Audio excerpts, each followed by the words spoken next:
The cold, black steel of the Glock was pointed directly at her face, the officer's knuckles white as he gripped the weapon, his hand trembling slightly with a rage that seemed to vibrate in the humid Texas air. The only light came from the flashing red and blues of his patrol car, painting the dark stretch of highway in chaotic, disorienting strokes of color. In this strobing, surreal theater of red and blue, the barrel of the gun looked like a bottomless pit, a dark tunnel promising a violent, sudden end. The officer's voice, strained and high-pitched with fury, ripped through the night. "Get out of the car. Now!" In that fraction of a second, 1,000 things could go wrong. A twitch, a sudden move, a misunderstood word. This was the precipice, the razor's edge where lives are irrevocably changed or extinguished. But inside the car, where the air was thick with the scent of leather and her own suddenly very loud heartbeat, Dr. Evelyn Reed's mind was a fortress of calm. Her FBI training, drilled into her over 2 decades of service, had taught her one fundamental truth. In a moment like this, a moment of extreme duress where another person's irrationality holds your life in their hands, stillness is survival. Panic is a luxury you cannot afford. Her hands remained steady at 10 and 2 on the steering wheel, a textbook example of compliance. Her breathing was measured, a slow, deliberate cadence she had practiced 1,000 times in simulations, but never for real. Never like this. Beneath the surface of that professional composure, her heart was hammering against her ribs, a frantic drumbeat against the silent scream in her mind. He didn't see a federal director. He didn't see a mother, a citizen, a woman on her way home. He saw a black woman in a nice car, on a stretch of road he considered his, and his mind, clouded by prejudice and a sense of absolute power, had already tried and convicted her of something.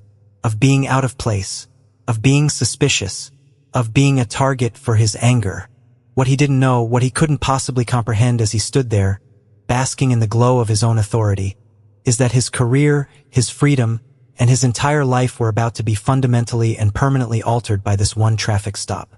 He had threatened the wrong woman, and now the clock was ticking. Let's rewind a few minutes, to a time when the night was still quiet, and the only lights were the fading embers of a Texas sunset. Just 20 minutes earlier, the world had been an entirely different place for Dr. Evelyn Reed. It was the end of another long, grueling day. At 45, she was the brilliant and universally respected director of the FBI's Houston field office.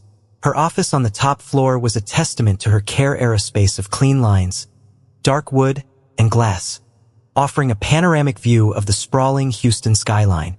It was a position that demanded every ounce of her intellect, her patience, and her unwavering composure, managing hundreds of agents and navigating the complex, often dangerous, world of federal law enforcement. As she walked through the quieted halls of the federal building, the rhythmic click of her heels on the polished marble floor was the only sound. She felt the day's exhaustion settling deep into her bones. It was a good kind of tired, the result of meaningful work, of problems solved and crises averted. Now, all she craved was the gentle embrace of normalcy. She guided her Lincoln Navigator, a vehicle chosen for its safety and unassuming presence, out of the secure parking garage and into the Houston evening traffic. The city's energy buzzed around her, but her mind was already miles away, heading down the highway toward her suburban home. She was thinking about her 17-year-old son, Marcus, and the dizzying array of college applications spread across their dining room table. She smiled to herself, imagining his passionate, slightly panicked arguments for why a liberal arts college in California was a better fit than a pre-law program in Texas. That was the world she fought to protect, a world of mundane worries, of future plans, of the simple, profound pleasure of a quiet family dinner. The fiery Texas sunset was putting on a spectacular show, painting the wide-open sky in strokes of orange, pink, and deep purple. As she merged onto Interstate 10, leaving the city's concrete canyons behind, a sense of peace settled over her. This was her time to decompress, to let the formidable Director Reed recede and allow Evelyn, the mom, to surface. The highway unspooled before her, a familiar ribbon of asphalt leading home. But home, and the normalcy it represented, was not on the agenda for tonight. Suddenly, the peaceful twilight was shattered. An aggressive, piercing flash of red and blue lights filled her rearview mirror, an assault of color that seemed to suck all the tranquility from the air.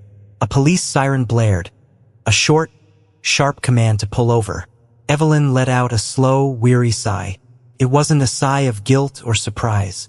It was a sigh of profound, bone-deep fatigue. Her mind, trained for rapid analysis, did a quick, automatic diagnostic. Not again. She checked her speedometer. 64 miles per hour in a 65 zone. Her registration and inspection tags, visible on the windshield, were current. She had used her turn signal meticulously when she merged onto the highway. There was no broken taillight, no swerve, no infraction. There was no reason, and she knew, with a certainty that left a bitter taste in her mouth, that no reason was often reason enough. She knew the drill all too well. It was a script she had been forced to learn, a ritual passed down and shared among people who looked like her. She smoothly guided the large SUV onto the wide, gravel shoulder, well away from the flow of traffic. She killed the engine, and the sudden silence felt heavy. She turned on her interior dome light, illuminating the cabin. She unbuckled her seatbelt slowly, then reached over to the glove compartment, retrieved her license and insurance card, and placed them clearly on the empty passenger seat. Her hands were back on the steering wheel at 10 and 2 before the officer's car door had even opened. Every action was a preemptive measure of de-escalation, a silent plea to be seen as non-threatening, a performance for her own safety. She watched in her side mirror as a tall, white officer got out of his patrol car. He was about 38, with a stocky build that strained the fabric of his uniform. His name, she would soon learn, was Mark Thorne, and he moved with an aggressive swagger that felt more like a challenge than a walk. His boots crunched on the gravel with a sound that seemed unnaturally loud in the quiet of the evening. His hand was already resting casually, almost possessively, on his holstered sidearm.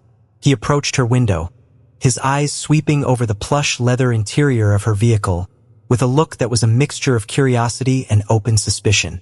It was a look that judged the car first and the driver second. Evelyn took one last, deep breath and rolled down her window, ready to begin the tired, familiar play.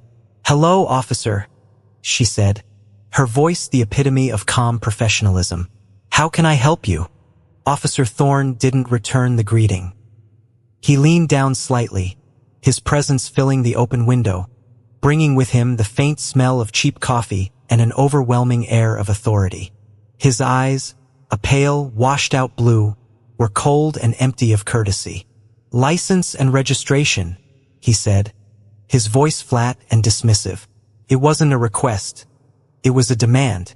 "Of course," Evelyn replied, her movements slow and deliberate as she reached for the documents on the passenger seat. She handed them to him. "May I ask what the reason for the stop was tonight, officer?" He took the cards from her, his fingers brushing against hers, but his eyes were still scanning the inside of her car, as if searching for something out of place. He squinted at her, a flicker of something annoyance, surprise, crossing his face as he took in her well-tailored suit and confident demeanor. "You looked suspicious driving through this area," he finally answered, the words clipped. Evelyn's years of FBI training, of interviewing hostile subjects and negotiating tense standoffs, kept her face a perfect mask of professional calm. But inside, a familiar ember of frustration sparked to life. The word suspicious hung in the air between them, vague and loaded. It was a catch-all, a justification for a feeling, not a fact. "Suspicious?" she repeated, her tone even. "Can you please be more specific, officer? Looking suspicious isn't a legal justification for a traffic stop in the state of Texas. For the record," she added, her voice hardening just a fraction, "I'd like to understand the probable cause." The challenge, as polite and legally sound as it was like a spark hitting dry tinder. It flipped a switch in Officer Thorne. He had expected fear or at least meek compliance. He had not expected to be questioned. His jaw tightened, and the calculated emptiness in his eyes was replaced by a flash of raw irritation.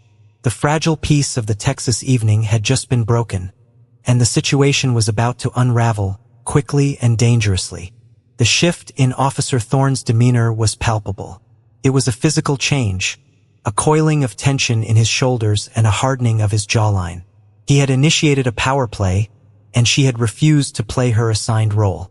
Her calm, legally precise question was not seen as a citizen exercising her rights, but as an act of defiance. He clearly wasn't accustomed to it, and he didn't like it one bit. He leaned in closer, his presence more invasive now. "Are you a lawyer or something?" he asked, the question laced with sarcasm. "Don't you try to lecture me on the law. I'm the one out here enforcing it. Now, are you going to give me the papers or not?" "I already have, officer," Evelyn stated, nodding toward the license and registration he was still holding in his hand. Her heart rate had kicked up a notch, a steady thrum of adrenaline she recognized as her body's threat response. She consciously worked to control it, keeping her breathing slow and even. Thorne glanced down at the cards in his hand as if seeing them for the first time. A faint flush of red crept up his neck. He was flustered, embarrassed, and that made him even more dangerous. To reassert his dominance, he did something designed purely for intimidation. He unclipped the large, heavy-duty flashlight from his belt, switched it on, and shot a beam of blindingly white light directly into Evelyn's face. The sudden glare was a physical blow. Evelyn squinted, spots dancing in her vision. It was a petty, aggressive move, meant to disorient and demean her. He swept the beam across her car's interior, lingering on her briefcase on the passenger floor, then back to her face. "I need you to answer my questions," he said, his voice taking on a sharper edge. "What are you doing out here? Where are you coming from?" "I am on my way home from work," Evelyn said, her eyes still adjusting from the flash. She refused to let him see her flinch. "Officer, I have provided my identification. If I am not being detained and I am not being issued a citation, I would like to know if I am free to go." This, again, was the wrong thing to say. It was another assertion of her rights, another refusal to submit to his baseless interrogation. To him, it was fuel on the fire. "You'll be free to go when I say you're free to go," he snapped. "We've had some reports of activity in this area, people who don't belong here, driving cars they probably can't afford." He let that last phrase hang in the air, a deliberate poison dart. His eyes raked over her Lincoln Navigator again, then back to her face. The implication was as clear as it was ugly. That's when the thin veil of a procedural traffic stop was completely ripped away. It was no longer about a non-existent traffic violation. This was about her race, her gender, her presence in a nice car in a place he felt she didn't belong.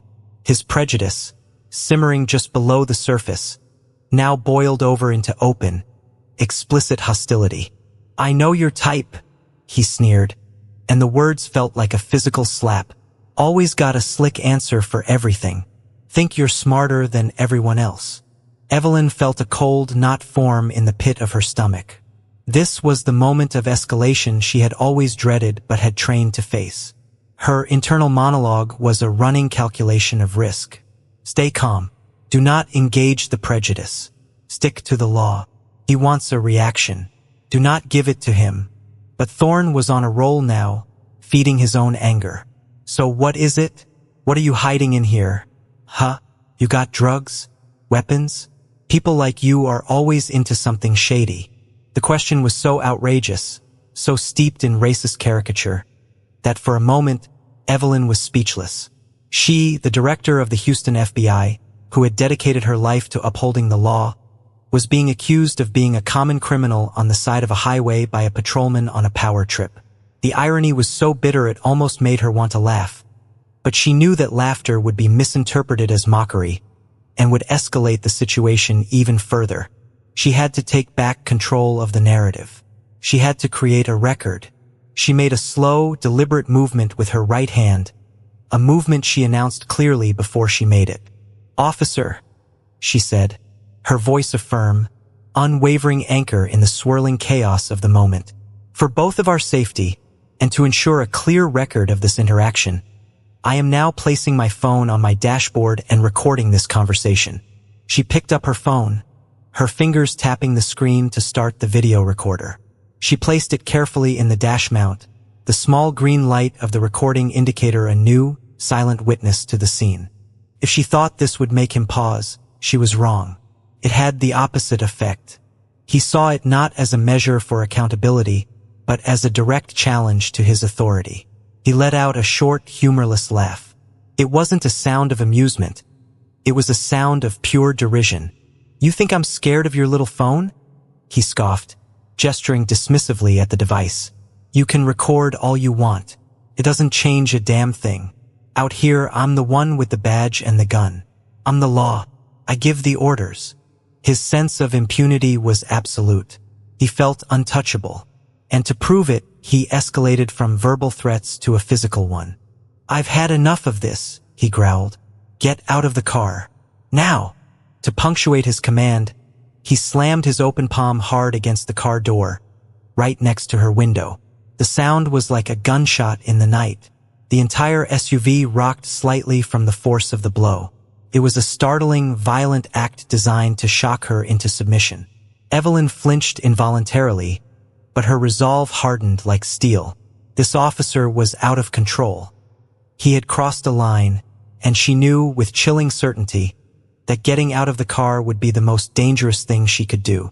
In the car, she had a small, defensible space. Outside, she would be completely at his mercy. "Officer," she said, her voice betraying none of the fear that was now a cold snake coiling in her gut. "I do not feel safe exiting my vehicle. You are acting erratically, and you have still failed to provide a legal reason for this order. I am staying right here." It was her refusal, her calm, unyielding, legally justified defiance that finally severed his last frayed tether to reason. All logic fled his eyes, replaced by a storm of pure, unadulterated rage. In one swift, terrible motion, his hand dropped to his hip. He unsnapped his holster. The sound was sharp and distinct, a pop of Velcro and a click of plastic that cut through the night and seemed to echo in the sudden, ringing silence of Evelyn's ears. It was the sound of a line being crossed from which there was no easy return. Her eyes were locked on his, but her peripheral vision tracked his hand as it wrapped around the grip of his service weapon. In one fluid motion, he drew the Glock from its holster. The movement was practiced, but there was a tremor in his hand, a slight shake born of fury, not of professional readiness. He raised the firearm, the black, matte finish of the weapon seeming to absorb all the light around it, becoming a solid piece of darkness in the flashing chaos. He pointed it directly at her. Through the open window, his arm extended. The barrel, a perfect, dark circle, was now the absolute center of her universe. It seemed to suck all the air out of the car. "I said, get out of the car," he shouted, his voice cracking with the strain of his rage. Saliva flew from his mouth. His face was a contorted mask of fury. This was it, the point of no return. The moment every law enforcement officer trains for but prays they never have to face, either as the one holding the weapon or the one staring down its barrel. For Evelyn, time seemed to warp, slowing down and stretching out. Her internal monologue, the voice of her training, took over, a calm, clear stream in the middle of a hurricane of fear. Threat level critical. Subject is emotionally compromised and has lost situational control. Do not make any sudden moves. Keep your hands visible on the wheel. Control your breathing. In, out, in, out. He's looking for an excuse. One wrong move, one flinch, one word he misinterprets, and he will pull that trigger. He's not thinking. He's reacting. This is how people die. She could feel the primal scream of terror clawing its way up her throat, but she swallowed it down. Fear was a fire that would consume her if she let it. Instead, she focused on the man in front of her. She analyzed him not as a monster, but as a subject. His stance was aggressive, unbalanced. His grip on the weapon was too tight. His eyes were wide, pupils dilated. He was adrenalized past the point of rational thought. He was, in every sense of the word, a clear and present danger. She thought of the statistics she knew by heart, the grim numbers of officer-involved shootings, of traffic stops that ended in tragedy. She thought of her son, Marcus, waiting for her at home, probably texting her to ask what she wanted for dinner. The image was so painfully normal, so achingly precious, that it steeled her resolve. She was not going to become a statistic on the side of I-10 tonight. She was not just any citizen. She was Dr. Evelyn Reed, Director of the Federal Bureau of Investigation's Houston Field Office. And this officer, in his blind rage, had forgotten the most important rule of any confrontation. Know your target. She had one card left to play. It was a gamble, but it was the only one she had. Keeping her eyes locked on his, she moved her right hand with excruciating slowness from the steering wheel toward her phone, still mounted on the dash. "I'm not getting out of the car," she said, her voice remarkably steady, each word a carefully placed stone. "But I am calling your direct superior, the sheriff." Thorne barely seemed to register her words. "I'm the only authority you need to worry about right now," he yelled. But Evelyn was already dialing. Her fingers felt strangely numb, but they found the right contact in her favorites list. She pressed the screen and, crucially, hit the speakerphone icon. The sound of the phone dialing, loud and clear, cut through the tense silence between them. A voice answered on the second ring, professional and unhurried. "Sheriff's Department. Sheriff Frank Miller, please," Evelyn said. Her voice as calm as if she were ordering a pizza. There was a brief pause, the sound of a click as the call was transferred. Then a familiar, gravelly voice came on the line. "This is Sheriff Miller. And now for the checkmate." Evelyn took a breath. "Frank," she said, the use of his first name a deliberate strategic choice. "This is Dr. Evelyn Reed." She watched Thorne's face as she spoke. The name hit him first. He flinched, a flicker of confusion in his eyes. "I'm on the shoulder of I-10 about 5 miles east of the Beltway," she continued, her voice a precise, factual report. "I've been pulled over by one of your officers, Mark Thorne, badge number 714. He has refused to state a cause for the stop, has been verbally abusive, and currently has his service weapon pointed at my head. I request your immediate presence at this location." The transformation in Officer Mark Thorne was immediate and total. It was like watching a building collapse in slow motion. The name, Dr. Evelyn Reed, followed by the casual, authoritative way she spoke to his own boss, Sheriff Frank Miller, was a 1-2 punch that shattered his entire reality. The rage in his face did not just fade.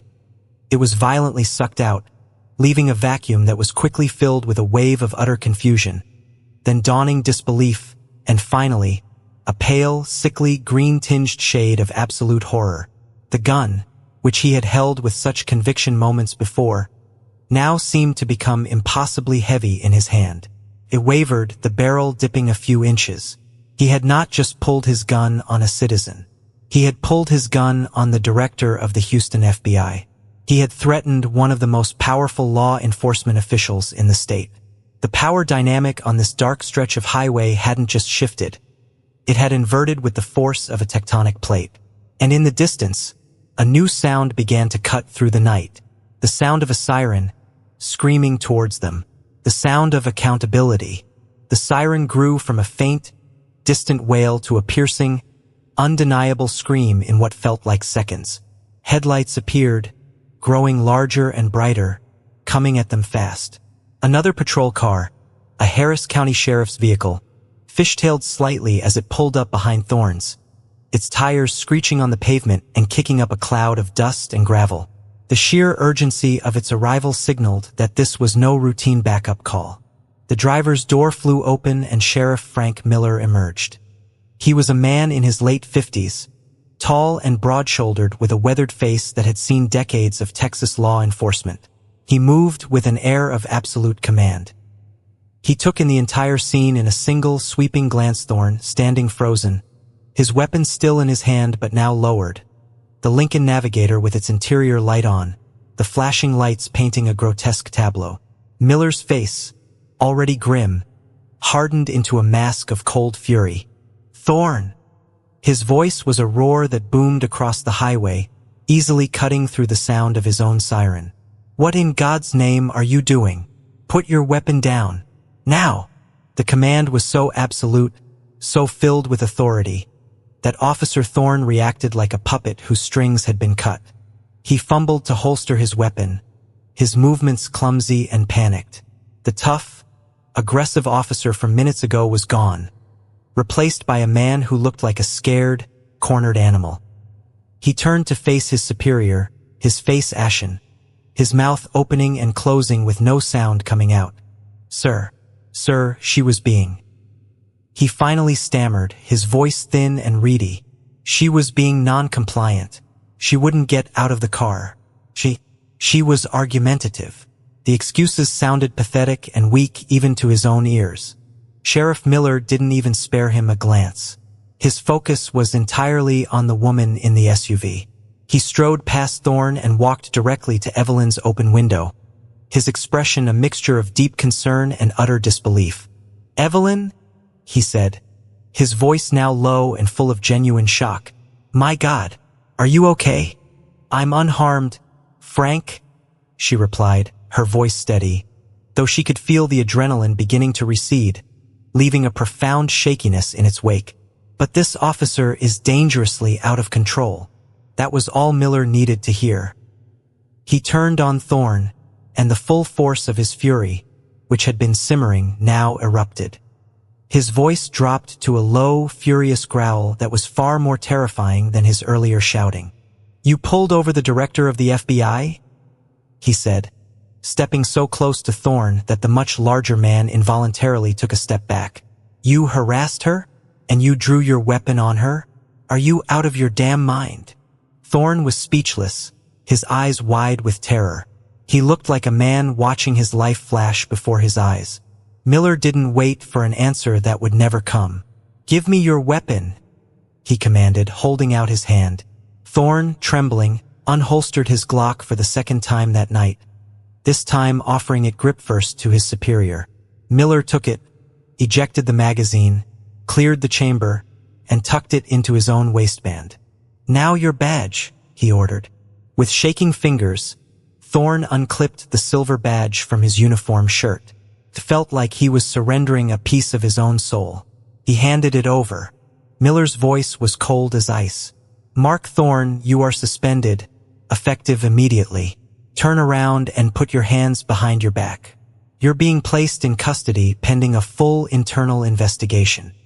He began to recite the Miranda rights from memory, his voice a flat, procedural monotone that was somehow more damning than his anger. "You have the right to remain silent." Another deputy had arrived with Miller, and he now stepped forward to cuff a stunned and utterly defeated Mark Thorne. The sharp, metallic click of the handcuffs closing was a sound of finality. As he was led to the back of his own patrol car, Thorne couldn't even look at Evelyn. His gaze was fixed on the gravel at his feet, his entire world having crumbled to dust in the space of a 10-minute traffic stop. Evelyn finally allowed herself to open her car door and step out onto the solid ground. Her legs felt weak, but she stood tall, watching as the man who had threatened her life was stripped of his power. She caught the eye of the other deputy, a young man who looked on with a mixture of shock and grim understanding. This wasn't just an arrest. It was a lesson.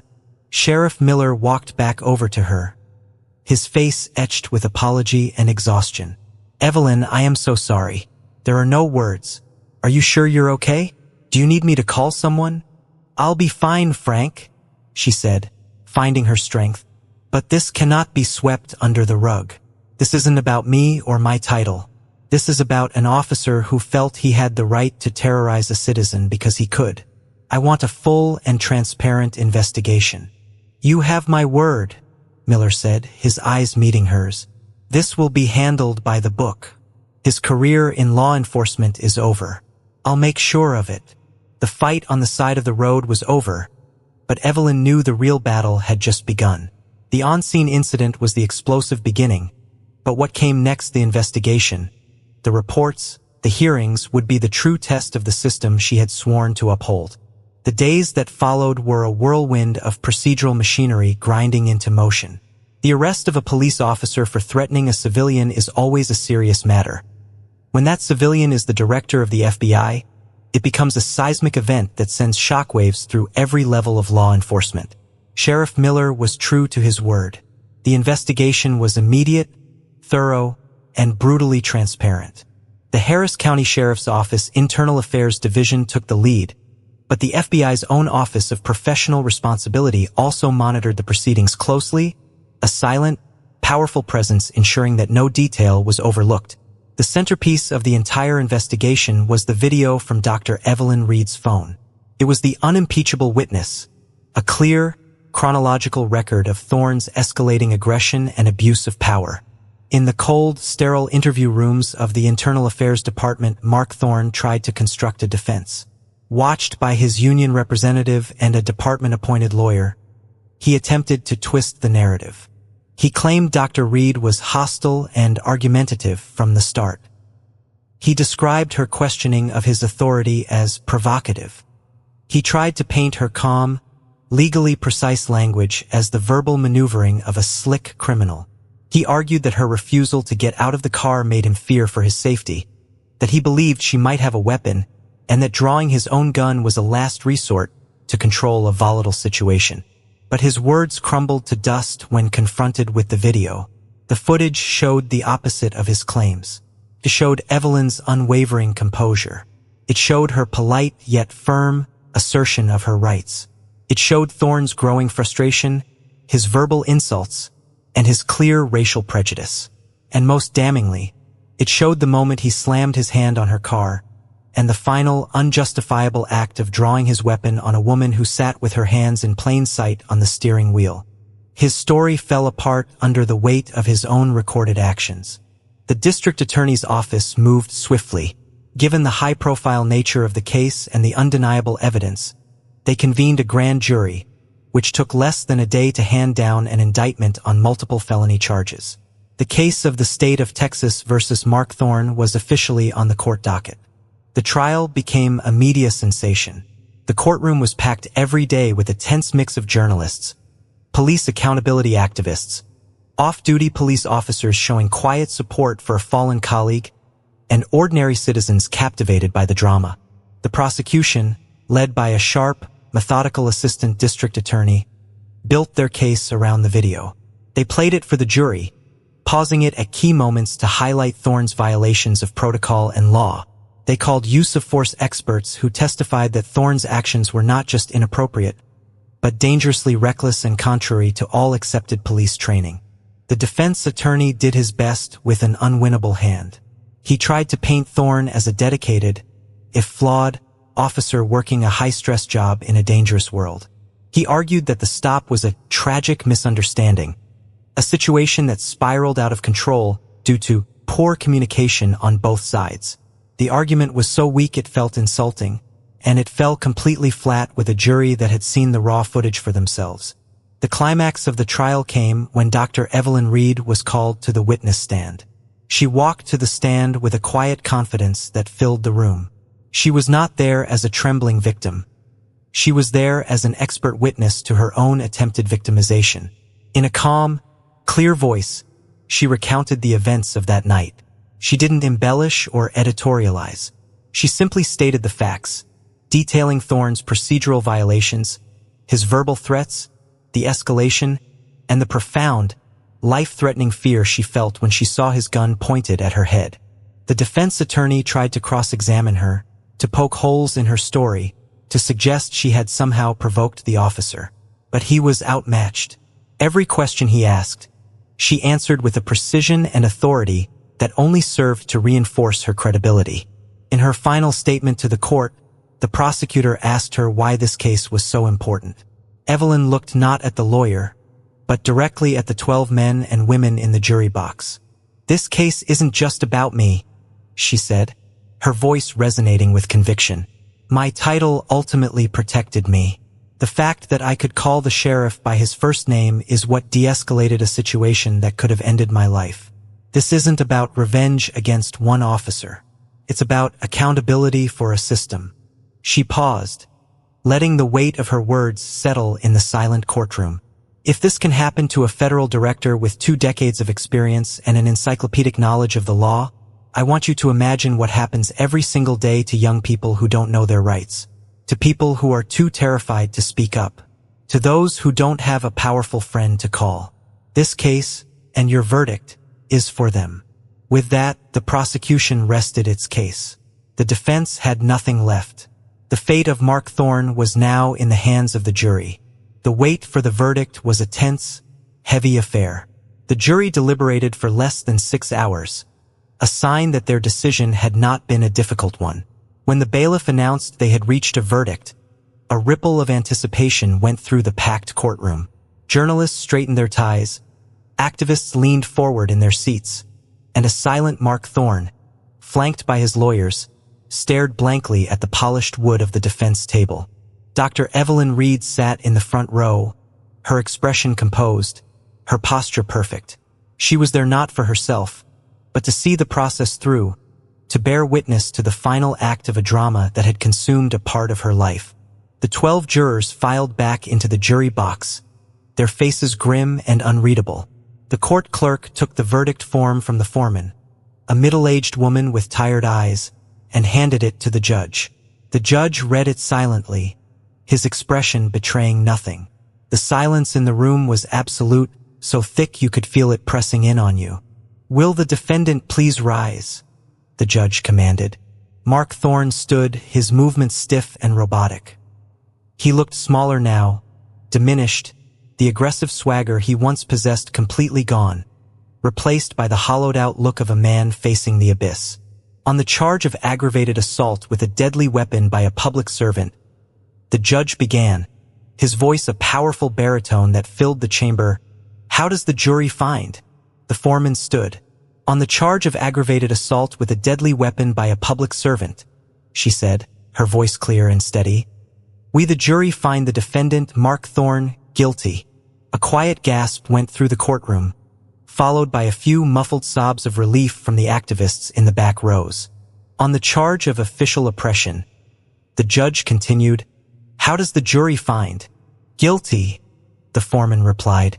"And on the charge of violation of civil rights under color of law, how does the jury find?" "Guilty, guilty, guilty, guilty." Each word was a hammer blow, dismantling the last remnants of Mark Thorne's life and career. He kept his head down, saying nothing, his shoulders slumping in defeat. A quiet, powerful wave of applause erupted from the public gallery, quickly silenced by the judge's gavel. For many in that room, this was more than just a conviction. It was a rare moment of tangible justice, a step forward in the long, arduous fight against racism and abuse of power. Weeks later, at the sentencing hearing, Thorne's lawyer pleaded for leniency, citing his client's years of service and clean record prior to the incident. But the judge was unmoved.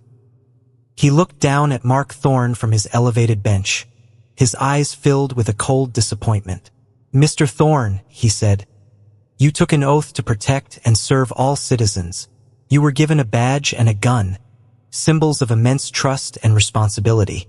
On the night in question, you betrayed that oath. You betrayed that trust. You used your power not to protect, but to terrorize. You became the very thing you swore to fight against. The damage you have done extends far beyond the fear you instilled in one citizen. You have damaged the already fragile faith that the public places in law enforcement. That is a crime for which there must be a significant consequence." He paused, then delivered the sentence. "It is the judgment of this court that you be sentenced to 4 years in the custody of the Texas Department of Criminal Justice." 4 years, a significant sentence for a police officer. Mark Thorne was led away in handcuffs, a convicted felon, his life as he knew it, over. The case of Mark Thorne became a wake-up call, a catalyst for change that rippled out from the Houston courthouse across the state. It wasn't just a news story anymore. It was a case study taught in police academies and legal seminars. Dr. Evelyn Reed, however, knew that one conviction, no matter how satisfying, did not change a system. She used the immense platform the case had given her to push for meaningful reform. She met with state lawmakers, community leaders, and activists, bringing them all to the same table. She didn't seek revenge. She sought prevention. Out of these discussions, the Reed Accountability Initiative was born. It was a new statewide policy, eventually signed into law, that mandated a series of strict protocols for traffic stops. The most critical component required an officer to immediately notify a direct supervisor for review anytime their weapon was unholstered on a non-violent, non-fleeing subject during a routine stop. It was a simple check and balance, a small measure designed to prevent another officer like Mark Thorne from letting his rage escalate unchecked on a dark highway. At a press conference announcing the new law, Evelyn stood at the podium, not as a victim, but as a leader. "This isn't about punishing police," she said. "This is about strengthening policing. It's a reminder that with great power comes the absolute necessity of great responsibility. We cannot build a just and safe society if the people who are supposed to be our protectors are the ones who inflict the hurt." The terrifying night on that lonely Texas highway had been transformed into a beacon of hope. It was a powerful, enduring reminder that one person's courage, one person's composure, and one person's unwavering commitment to the law can challenge a broken system, demand accountability, and light a path toward a better future. It proved, in the clearest possible terms, that no matter the color of their skin or the uniform they wears above the law. Her story wasn't just about what happened to her. It was about what we, as a society, decide to do about it. The final image of her from that time wasn't of her in her car, but of her at a podium, addressing a class of new police cadets, her face resolute and strong, passing on the hard-won lessons of that night, ensuring the fight for justice never truly ends. What do you think about this story? Does it give you hope that accountability is possible? Let us know your thoughts in the comments below. Thank you for taking the time to listen with us. If this story moved you and you believe in the power of these narratives, please hit that like button and subscribe for more meaningful stories. We'll be back tomorrow with another one. We've all felt it, that flash of red and blue in the rearview mirror on a dark Texas road, the way your heart sinks into your stomach. In that moment, it feels like all the power is on one side of the glass. But the story of Dr. Evelyn Reed teaches us a profound and vital lesson. The most powerful weapon in any confrontation isn't the one made of steel. It's composure. It's knowledge. While Officer Thorne wielded a gun fueled by rage and prejudice, Dr. Reed fought back with a steady voice, a deep understanding of her rights, and the quiet, irrefutable truth of a recording phone. She proved that true power doesn't need to shout, threaten, or intimidate. True power is the unshakable calm that comes from knowing your worth and knowing the law. Her story is a critical reminder for our generation that in the face of injustice, your mind, your composure, and your courage are the tools that can dismantle an aggressor more effectively than any weapon they could ever draw. The real authority resides within you. Dr. Reed's harrowing story forces us to confront some very difficult questions about power, prejudice, and justice in our communities. We want to hear your unique perspective on this. What do you believe is the single most crucial factor for ensuring accountability in these intense situations? Is it the ever-present technology like body cameras and cell phone recordings? Is it the personal courage of individuals like Dr. Reed to know and assert their rights, even at great personal risk? Or does real, lasting change only happen when people in positions of power, like Sheriff Miller, are willing to step up and police their own? Share your thoughtful perspective in the comments below. If this story resonated with you and sparked a meaningful conversation, please show your support by liking this video and subscribing for more stories that challenge us to think deeper.